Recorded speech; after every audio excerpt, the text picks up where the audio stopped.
Nama garaa ga'uudhaaf xaaruu dhiisaa. Nama gammachiisuudhaaf jecha of dhiphisuu dhiisaa. Hanga isiniif galeen ofiifis jiraachuu baraa. Namni kan ofii isaan ofiif hin goone isin irraa eeguu jaalata. Kiisha isaatii baasee waan qaalii ofiif bituu hin barbaanne sana isin bittaniif akka kennitaniif barbaada.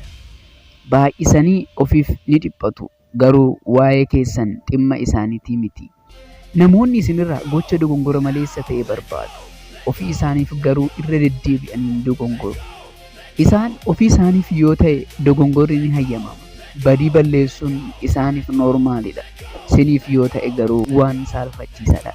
Xaariin keessan har'aa namootaaf miti.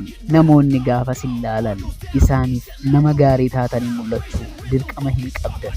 Keessaa gaarii yoo taatan, gaarii akka taatan onnee irraa kan isinitti dhagahamu yoo ta'e eenyudhaaf mirkaneessuun isinirraa hin eeggamu.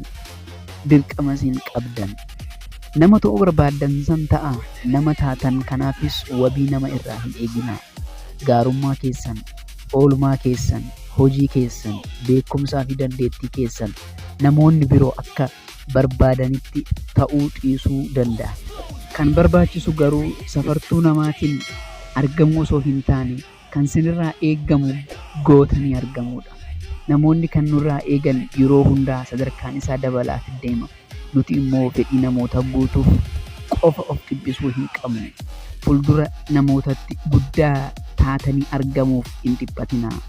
Namni iddoo isinirraa eegu san gahuuf jecha hin maraatinaa. Fedhii keessan gargar baasaa, gahumsa keessanis beekaa. Hanga dandeechaniin gara fuulduraatti deemuu irratti xiyyeeffadhaa. Dogongoruuf onnee qabaadhaa. Eenyumtuu akkuma kufu atis kufuudhaa fi irra deebitee ka'uudhaaf qophaa'e. Siif qofa jedhee wanti jijjiiramu hin jiru. Kan jalqabde xumuruuf itti gaafatamummaa qabda. Karaa keetiin rakkoowwan furuun sirraa eegama. Akka humna keetitti guyyaa guyyaan dirqama of fooyyessuu qabda. Fuulduratti kan si tarkaanfachiisu namoonni kan sirraa eegan osoo hin taane ati kan sirraa eegdu ta'uu qaba.